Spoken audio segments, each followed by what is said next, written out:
Hello, this is Impact, bringing you all the day's top stories, and later in the programme, more news in depth. I'm Philippa Thomas. A warning of faster increases in global temperatures and sea levels, just as world leaders gather for a special climate summit at the United Nations.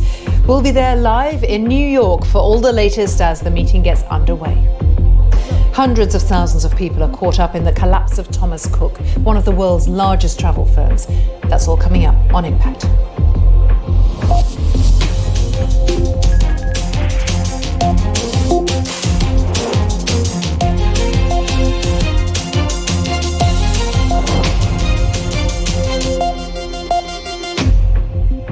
Welcome to the programme. We're live for the next hour, and you can always give me your views at Philippa BBC. World leaders are opening a special summit on climate change in New York this hour, faced with a stark warning from the UN's meteorological agency that global temperatures and sea levels are both rising at an accelerating pace, with temperatures due to exceed pre-industrial levels by including a rise in sea levels, ice loss and extreme weather. It's warning that greenhouse gas levels are at record levels, locking in the warming trend for generations to come. The UN Secretary-General, Antonio Guterres, has also highlighted what he hopes this Climate Action Summit will achieve, saying the UN wants to see states, cities and businesses announcing lots of concrete measures. Well, China is one of the global powers facing international pressure to reduce its carbon emissions.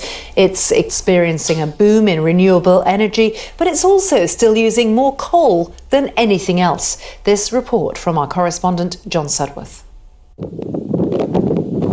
On average, China has built a solar farm as big as this one every day for the past 3 years. A rush to renewables personified by Cao Xiaohu. He used to work in a coal mine. Our solar plant can save 50 or 60,000 tons of coal each year. I'm proud doing this job and working in this industry. But there's a long way to go, with its massive coal reserves still used for 60% of its energy. China produces more than a quarter of the world's carbon emissions.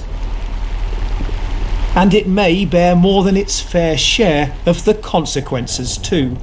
Asia's high mountain glaciers, a vital source of water for millions, are under serious threat.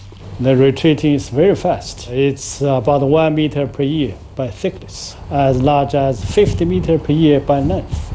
50 meters a year, these glaciers are retreating? Retreating, the largest. So that's why some glaciers in the southeastern Tibetan Plateau will be disappeared very soon. The country's communist rulers do have what might be called an authoritarian advantage, huge powers to support and promote new technologies. China is now producing and installing these panels in such volume that the economies of scale mean something extraordinary and very important is happening. The industry is reaching what it calls grid parity, the point at which getting electricity from these things is now cheaper per unit than generating it from coal.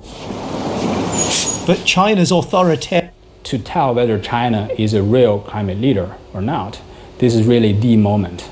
China, on one hand, is indeed now the largest investor of some of the most advanced renewable energy technologies in the world. But on the other hand, China also has its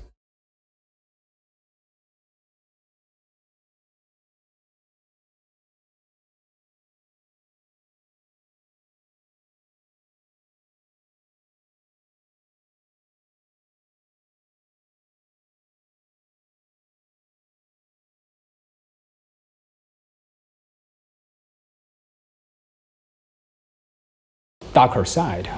China's stance, BBC News, Beijing. Well, I'm joined now by Lise Doucette, our chief international correspondent. Lise is at the UN Climate Change Summit in New York. And Lise, I've heard the Secretary-General say your ticket to come if you're a world leader is that you're bringing something positive. Well, yes, interestingly enough, this is called Climate Action Summit. And the UN Secretary General who has convened this summit is saying we can't have a climate talk because you can't negotiate with nature. The time for statements, he says, is over. And I think there is, at least in some parts of the world, among some governments, certainly among many parts of civil society, we're seeing a growing recognition that this is not just climate change. This is a climate emergency. This is a climate crisis. So he has sent out a message saying, don't come to New York with your statements.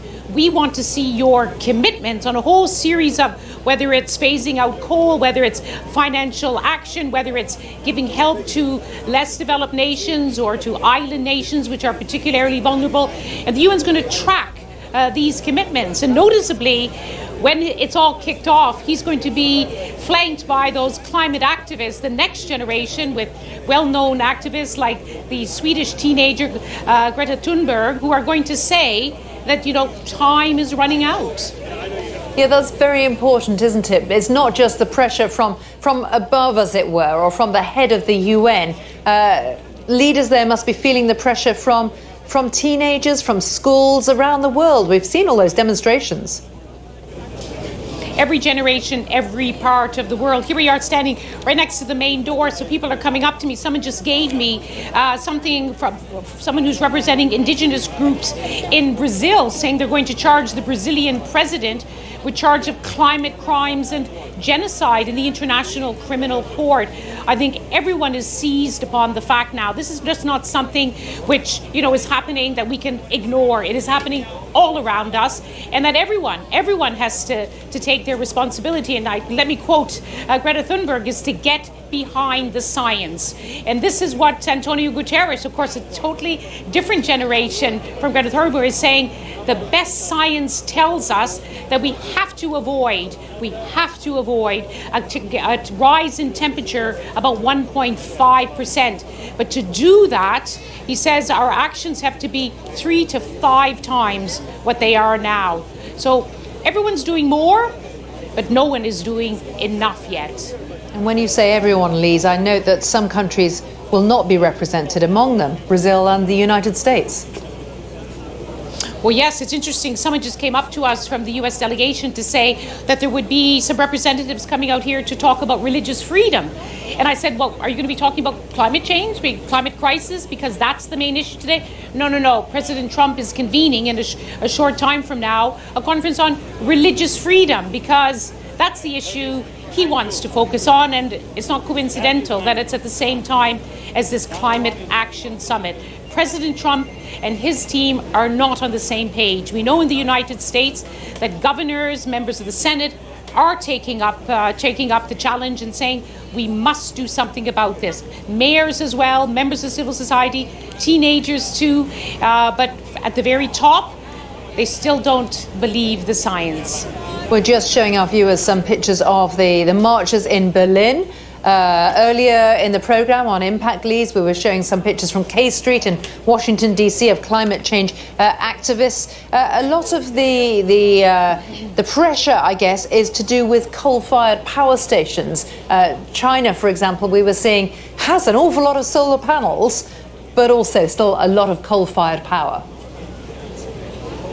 Yes, this is the problem. People think they can have their cake and eat it too. As China is one of the world's biggest funder of renewable resources now, and it likes to highlight this. But if you look at their Belt and Road Initiative, where they're funding infrastructure projects across huge swathes of territory, in many cases, that is to support coal-fired projects. But it's not just China. There was a case recently in Britain, where Britain was asked, why is some of your foreign aid going to support a coal-fired project in a country? Isn't it time to stop this kind of financial support? So I think a lot of countries, those who are coming onto this platform, are saying, just a minute, I better take a closer look at what actually I'm doing or not doing when it comes to this climate emergency. And just a thought, Lise, about who is being asked to act. Clearly the big countries, the big players, but there's also a place at the table here for cities, for mayors, for businesses. Yes, today there's going to be, all throughout the day, there's going to be commitment sessions. So there will be world leaders, and of course many world leaders are not just going to be here, but they want to be seen to be here, to be part of this initiative. Also business executives, there's a whole section on what business can do, the teenagers of course, and who are not, let us say, the leaders of tomorrow, they are the leaders of today in trying to bring this to everyone's attention, because as they've made it absolutely clear time and again, it is their generation which stands to lose the most. Lise Doucette in New York, thank you. We'll hear more from you, of course, through the day, the morning there in New York. Another story that we're watching here on Impact is the huge operation to rescue stranded passengers that's rolled into operation as one of the world's largest travel companies, Thomas Cook, goes bankrupt. So we'll keep an eye on what is happening with that story for you, as well as watching all the action in New York.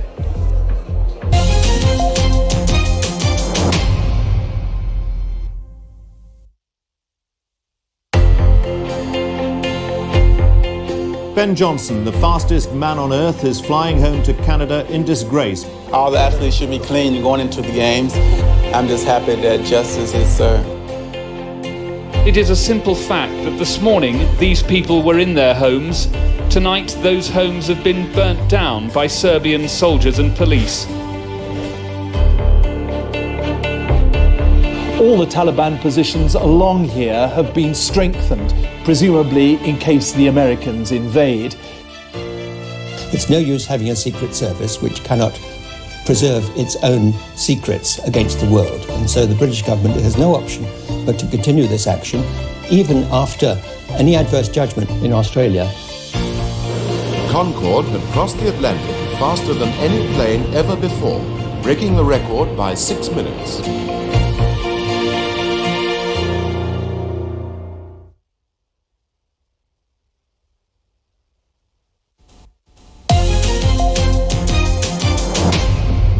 Welcome back to Impact on BBC World News, and a reminder of our top story this hour, with a warning of faster increases in global temperatures and sea levels. World leaders are gathering right now for a special climate action summit at the United Nations in New York. So we're going to keep watching that story for you. Another big story that we are watching for you is the collapse of the world's oldest travel company, Thomas Cook. It's hit hundreds of thousands of tourists and put thousands of jobs at risk in Britain and well beyond. 600,000 Thomas Cook customers are impacted globally, including 150,000 British holidaymakers. Germans and Scandinavians are also among those affected. But of course, it's not just tourists hit by this collapse. In Tunisia alone, the tourism minister says Thomas Cook owes 60 million euros for stays in the country's hotels in July and August. And in Greece, the Tourism Association chairman in Crete has described the collapse as a magnitude 7 earthquake for his industry. Our business correspondent Simon Gompers has more. Flying back for the last time, the final Thomas Cook flights bringing home holidaymakers early today. The passengers lucky enough to get on these being brought by staff expecting to lose their jobs. As soon as we landed, they were all crying. It's devastating. It's a legacy. It's gone.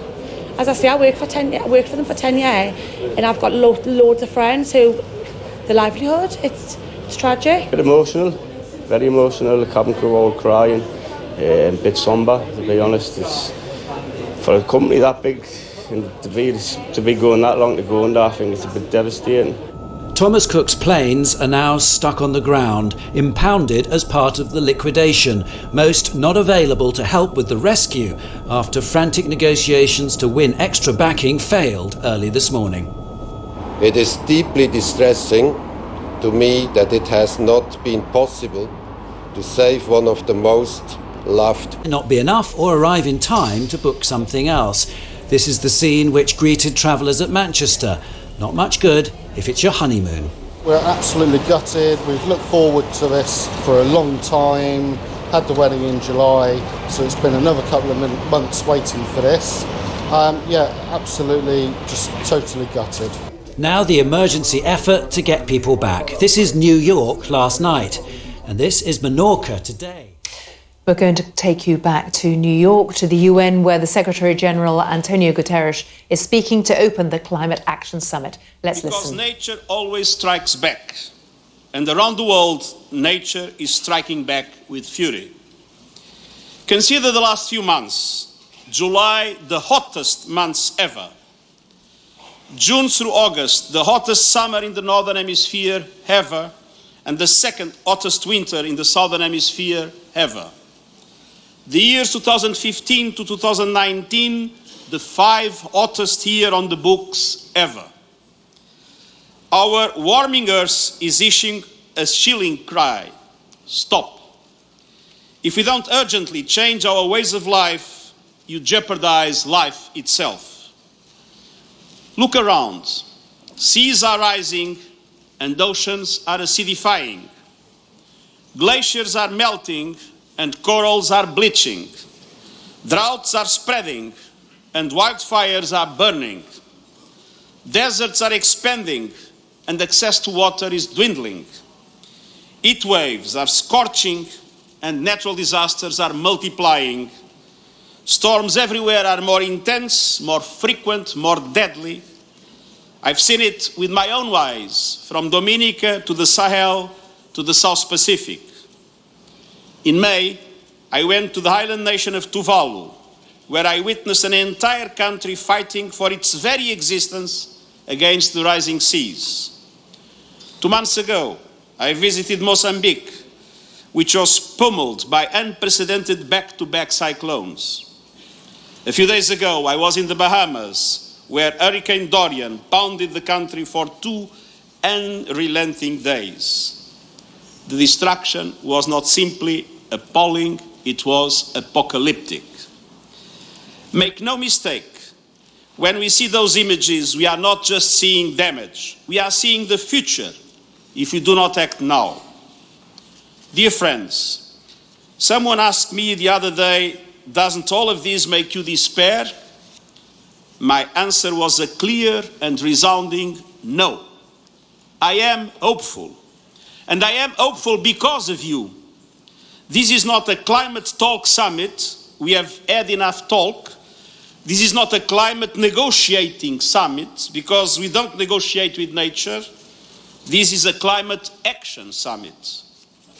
From the beginning,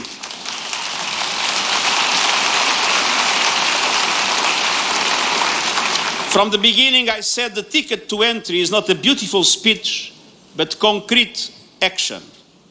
And you are here with commitments. Governments are here to show you are serious about enhancing nationally determined contributions under the Paris Agreement. Cities and businesses are here showing what leadership looks like, investing in a green future. Financial actors are here to scale up action and deploy resources in fundamentally new and meaningful ways. And coalitions are here with partnerships and initiatives to move us closer to a resilient carbon-neutral world by 2050. I'm very grateful to the leaders and members of the 9 wide-ranging coalitions that worked with great creativity and passion so that we can all get the most out of this summit. And young people, above all, young people are here providing solutions, insisting on accountability and demanding urgent action. They are right. My generation has failed in its responsibility to protect our planet. That must change. The climate emergency is a race we are losing, but it is a race we can win. The climate crisis is caused by us, and the solutions must come from us. We have the tools. Technology is on our side. Readily available technological substitutions already exist for more than 70% of today's emissions. And we have the roadmap, the 2030 Agenda for Sustainable Development and the Paris Agreement on climate change. And we have the imperative, undeniable, irrefutable science. The best science, according to the Intergovernmental Panel on Climate Change, tells us that any temperature rise about 1.5 degrees will lead to major and irreversible damage to the ecosystems that support us. But science also tells us it is not too late We can do it. Limiting warming to 1.5 degrees is still possible. But it will require fundamental transformations in all aspects of society. How we grow food, use land, fuel our transport, and power our economies.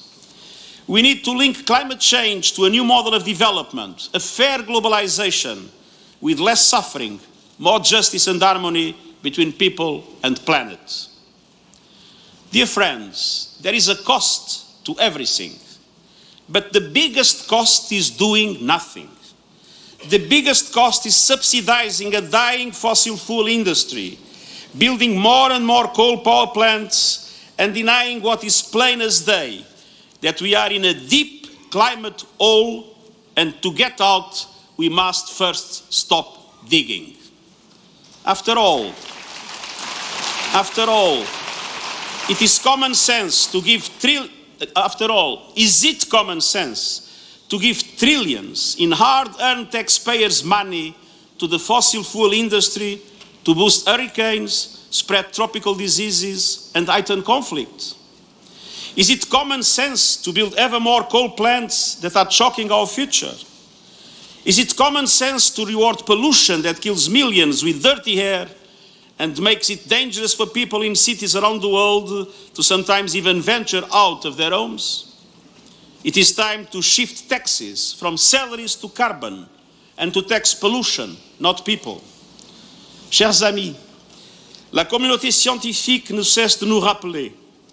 Nous devons à tout prix réduire les émissions de gaz à effet de serre greenhouse gas emissions by 45% by 2030. We must achieve carbon neutrality by 2050, and we must limit the increase in the global temperature to 1.5 degrees by the end of the century. Strong acceleration in our climate financing is therefore necessary. It is therefore essential that we reconstitute the resources of the Green Climate Fund in the same way that it is essential for developed countries to respect their commitments to mobilize $100 billion a year in public and private funds by 2020 to support developing countries in their efforts for climate mitigation and adaptation. Because even if we succeed in reducing emissions, the drastic effects of climate change are already with us. And adaptation has therefore become an absolute priority and a sine qua non in increasing the resilience of countries and communities and avoiding human suffering. I thank the countries who have already made their commitments, in particular the Development Fund. I call for your bravery. Let us move towards a global transformation of financing, a financing that is compatible with a carbon-neutral world. Friends, this summit cannot resolve all of our problems overnight, but it should give the necessary stimulus for us to actively implement the Paris Agreement's objectives. The momentum that we create today should also feed the future meetings that we have, the United Nations Conference on the Climate in Chile later this year, and then next year, the Conference on Sustainable Transport in Beijing, the Conference on Oceans in Lisbon, the Conference on Biodiversity in Kunming, and the Nature Summit in New York. Let us not be scared of being ambitious. Let us not be scared of applying pressure, and let us not be scared, above all, of constantly reminding ourselves of the truth and the reality of the situation. Let us turn to political leaders and to those actors and give them the following message. The transfer towards a green economy will lead to better living conditions and better employment and better health, better food security and greater equality, as well as sustainable growth. If we move together, nobody will be left behind. Dear friends, science tells us that our current path, we face at least 3 degrees Celsius of global heating by the end of the century. I will not be there, but my granddaughters will, and your grandchildren too. I refuse to be an accomplice in the destruction of their own and only home. I will not be a silent witness to the crime of dooming our present and destroying their right to a sustainable future. It is my obligation, our obligation, to do everything to stop the climate crisis before it stops us. Time is running out, but it's not too late. So let us heed the calls of wise leaders, religious, business, and especially young people who are taking to the streets to demand that we change our relationship with nature now. Let us lace up our running shoes and win the climate race for us all. Thank you.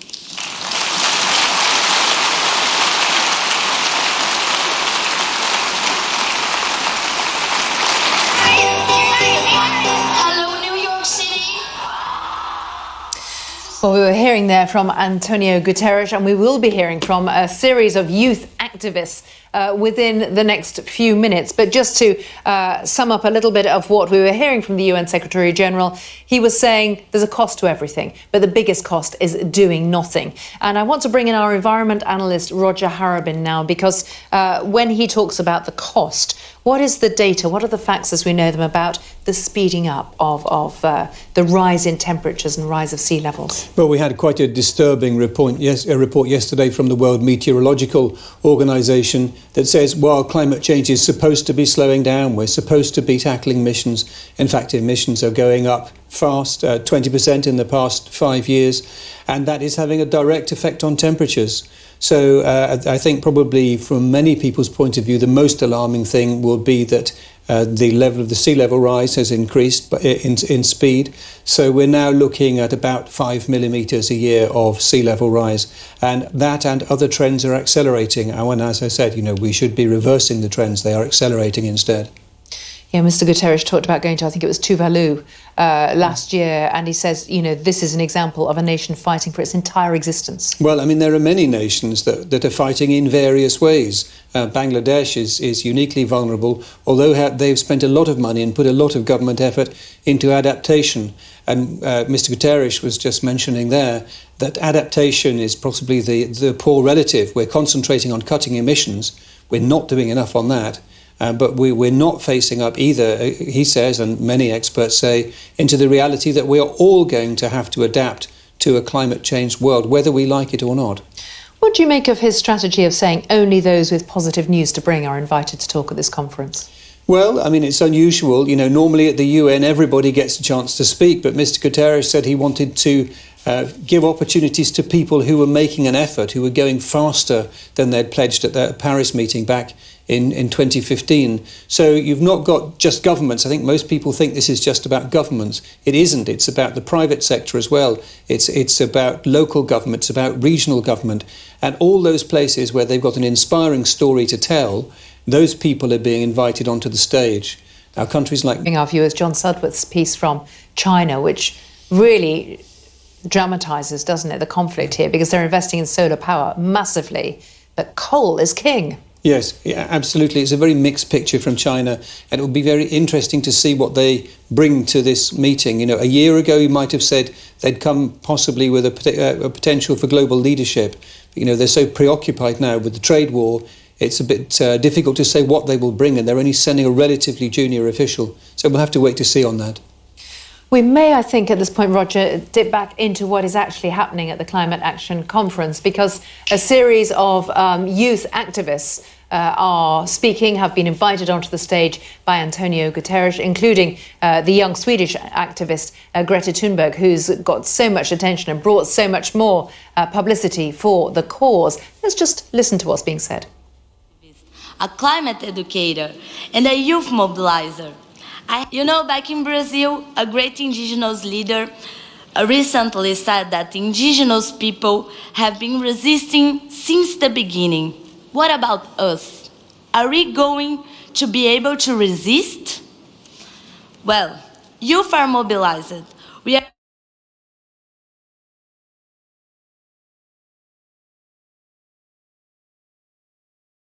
not going to work with industries that deforestate. We are not going to be silent. We have already changed our habits.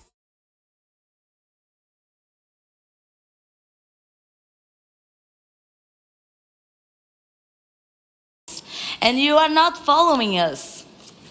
Indigenous people have all of this knowledge and connection with our Earth, and we still fail to listen to them. But they unite themselves to protect their territory.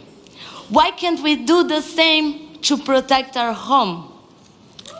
In the past few weeks, the world watched the Amazon fires with horror. I saw the whole world praying for our forests and our indigenous people fighting for survival. We don't need praying, we need acting. I don't think so. Since my first climate strike with Greta here at COP24, 500 million trees have been destroyed in the Amazon. And people still come to me and ask if I am afraid to defend our forests. Well, as environmental defenders are in great risk, I would like to say that I am not afraid. I am afraid of dying by the climate crisis. We are living through a climate emergency, and it is affecting our food security, our health, our lives. And we have the solutions for both resiliency and mitigation. We live now in a world divided. While we have here the greatest brands, there are still people outside here and inside here as well asking themselves if the climate crisis is real or not. Well, it is. The Secretary General, he challenged the whole world. And I've been working closely with the UN to help build the Youth Climate Summit last Saturday with the Youth Working Group. I know everyone here is ready. I know that. Will you stop the talk so we can turn solutions into actionable commitments? Or should we wait until next year when we gather here together again? Well, if I want to ask something from our leaders, I will probably say that I want all nations to declare a climate emergency. So this will start being the #1 agenda for all leaders. My demand here is not a mere symbolic declaration, but a genuine commitment to the environment and to regional and traditional people who have protected the environment for centuries and are still being oppressed. I will keep educating youth, defending human and environmental rights, listening to my fellow youth and indigenous people here, to build the climate agenda in Brazil with no excuses. So I don't want to hear excuses here. Now it's your turn to make history and take urgent action to guarantee a safe future for all of us. Let's do this together. We are here now. It's our time. Thank you. Thank you, Paloma. Anurag, at the Youth Climate Summit on Saturday, you were selected as the winner of the Young Entrepreneurs Competition. Congratulations. Can you tell us more about what you're doing as an innovator to combat the climate crisis? And what do you think world leaders can do to support young entrepreneurs like yourself? Hello, I'm Anurag, originally from India and an entrepreneur currently based out of Singapore. And thank you for having me here today. Thank you for turning up here today. Like Paloma just said, it is true that we are in a climate emergency, and we the youth were caught in the middle. But fortunately for us, the youth are also the ones who are building the solutions to a lot of the climate change problems. Following a call by the SG's Office of Youth Envoy and the Office of Information and Communications Technology, during this last summer, my team and I, we worked on building a platform that allows farmers in remote communities of Africa who do not have a smartphone or who do not have internet to access high-quality weather updates. They need this because their economy is based on agriculture, and without these updates, this information, they can no longer survive because climate change has put them in a position where their agriculture is completely affected. Now, entrepreneurship and technological innovation, these are going to be the two major pillars if we are to build climate resilient systems, if we are to fight climate change without relying solely on government policy. Which is why it is important that the governments involve and incentivize the youth. And they bring out the innovators, they bring out the entrepreneurs, and we do the best that we can to bridge the digital divide. Like we already know, the technology is on the side of the youth, but not everybody has access to it. And the ones who don't have access to it are the ones most affected by climate change, the ones most vulnerable to the world. Now, my message to the leaders out here today, my message as a young entrepreneur, is that we are expecting support. We have had enough of action plans, enough of policies, enough of statements, commitments. What we need right now is we need active support. And by active support, what we mean is that we entrepreneurs, when we start a company, we need tax breaks. We need you to support us by streamlining. These young people, they're risking their careers, they're risking their stable jobs, all to build solutions that can save the planet Earth. And as the leaders of the world, the least that you guys can do is provide them with a conducive platform, a platform that helps them scale their solutions. And I don't think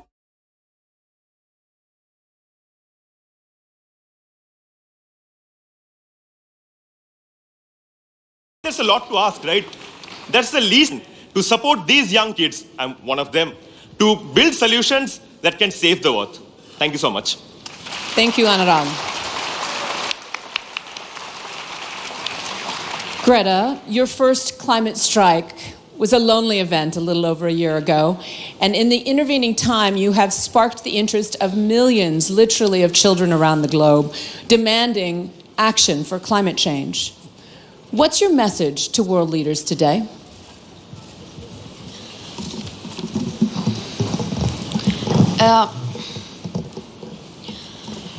My message is that we'll be watching you.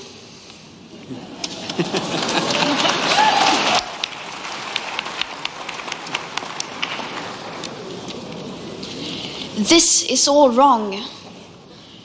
I shouldn't be up here. I should be back in school on the other side of the ocean. Yet you all come to us young people for hope. How dare you?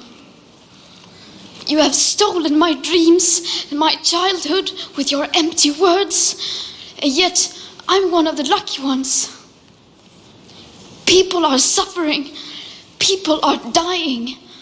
Entire ecosystems are collapsing.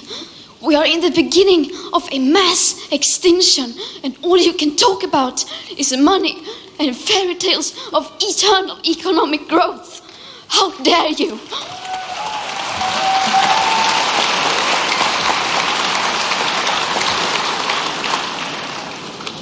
For more than 30 years, the science has been crystal clear. How dare you continue to look away and come here saying that you're doing enough when the politics and solutions needed are still nowhere in sight? You say you hear us and that you understand the urgency, but no matter how sad and angry I am, I do not want to believe that, because if you really understood the situation and still kept on failing to act, then you would be evil, and that I refuse to believe.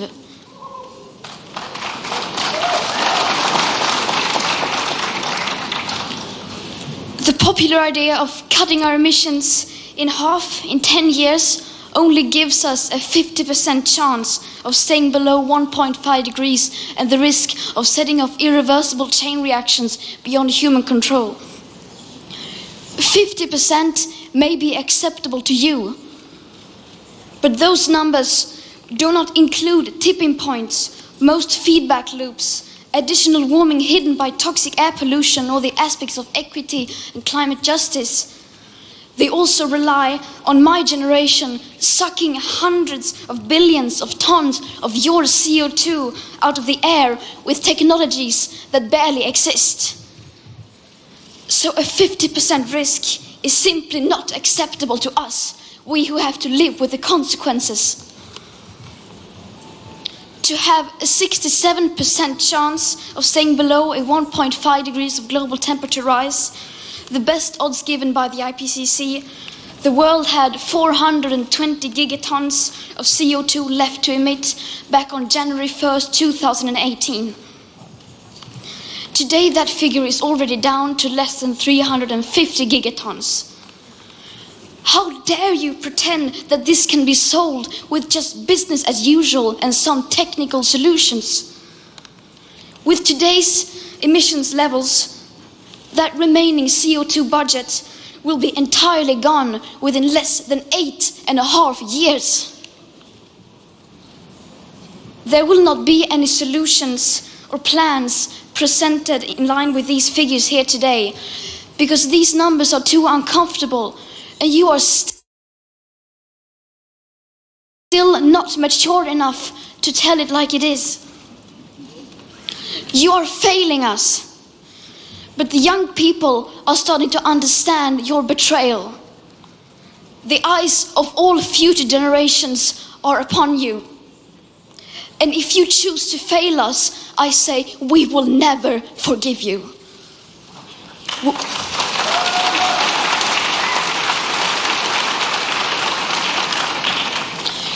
We will not let you get away with this. Right here, right now, is where we draw the line. The world is waking up, and change is coming whether you like it or not. Thank you.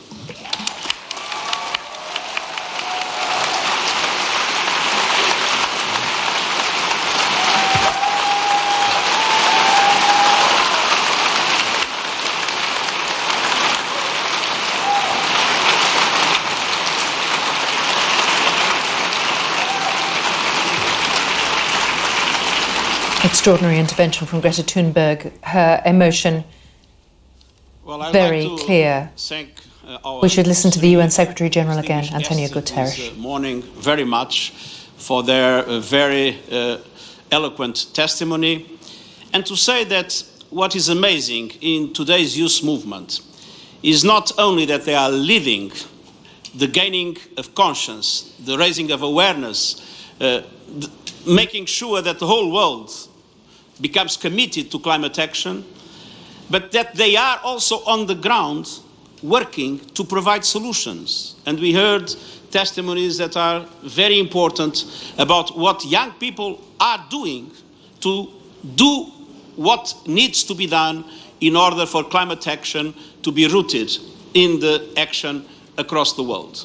And so I believe it's the duty of all decision makers in the world not only to listen to the voice of young people and to do what they ask us to do, but also to support them in their own action for climate action around the world. Thank you very much to all of you. Thank you. Thank you, Secretary General, and for your powerful remarks. Thank you, Anurag, and Paloma, and Greta. Thank you so much. Well, we are also expecting to hear within the next hour, or half hour in fact, two leaders from key countries. And first, we're going to listen into a message from the Pope. El señor Antonio Guterres. Quisiera dar las gracias al secretario general de las Naciones Unidas. Greetings. I would like to thank the United Nations Secretary General, Mr. Antonio Guterres, for convening this meeting and for drawing the attention of heads of state and government and of the international community and world public opinion to one of the most serious and worrying phenomena of our time: climate change. This is one of the principal challenges we have to face. To do so, humanity is called upon to cultivate three great moral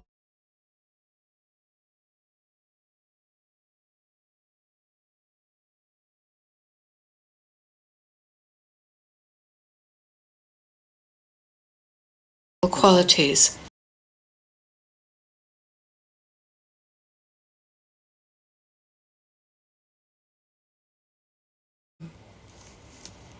Climate change. This is one of the principal challenges we have to face.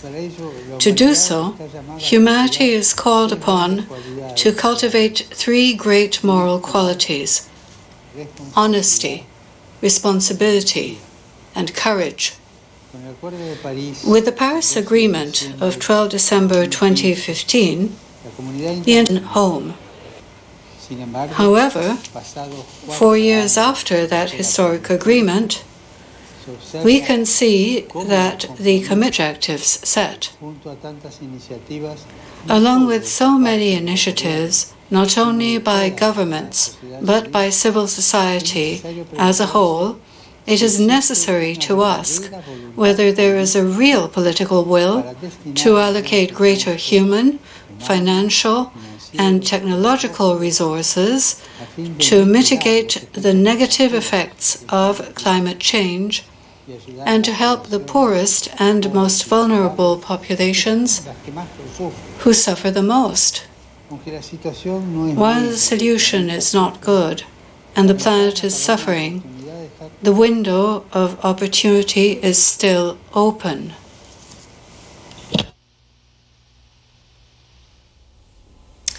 Well, the Pope there drawing attention to the fact that it's the most vulnerable populations who suffer the most. Before him, Antonio Guterres saying the youth movement is making sure the whole world is committed to climate action. And we saw that with that emotional address from Greta Thunberg. Roger Harrabin, our environment analyst, is with me. We both, I think, drew in our breath sharply at the power of that statement. Yeah, I mean, I had a lump in my throat. You know, I'm a father. She could be my daughter.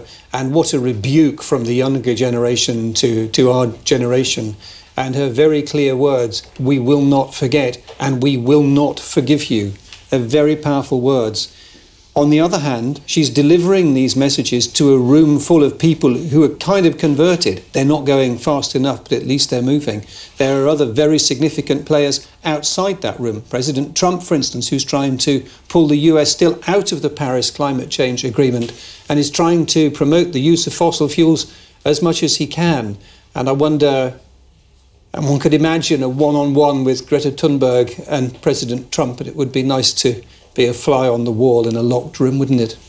It would. And you're right. She's trying to reset the entire conversation. She said, you know, we're in the middle of this huge existential crisis and you all have this fairy tale of endless economic growth. Yes, I mean, the two cannot go together. Well, I mean, her comment was, you can't anymore continue business as usual. And for sure, you know, if we are going to hit the targets as determined, the halving or nearly halving CO2 emissions within 10 years or so, we can't be too exact about it. I mean, that demands an absolutely massive transformation to society, not the sort of kind of tinkering around the edges that you see in countries where ministers think, well, actually, we'll keep things going pretty much the same way. We'll cut a bit of CO2 here, we'll cut a bit there, we'll plant a forest here. I mean, she was very clear that that can't go on. Talking about needing fundamental transformation, not tinkering around the edges, I did notice Antonio Guterres talking about we need to change the way that we power our economies. I'm going to pause here, Roger, because Jacinda Ardern, the Prime Minister of New Zealand, is the first of the world leaders, the national leaders, to be speaking. She's being introduced now. Prime Minister, please tell us your plan. Kia ora koutou katoa, ngā mihi nui kia koutou a malo ni. Your Excellencies, recently I visited the remote atolls of Tokelau in the South Pacific. With a population of 1,500 people that is only accessible by boat, they have a story not often heard, but a message that must be shared. It's a message underscored by their new coastal walls, which are already toppling over as a result of the assault by the sea, by the seaside burial grounds which are eroding and shifting, and by the children who tell you they are worried about the future of their home. Ladies and gentlemen, it's a message of urgency, one the Secretary General himself heard when he visited the Pacific recently. But if we are to overcome the extraordinary threat that climate change poses, we must all start with an honest appraisal of ourselves. Although New Zealand accounts for only 0.17% of global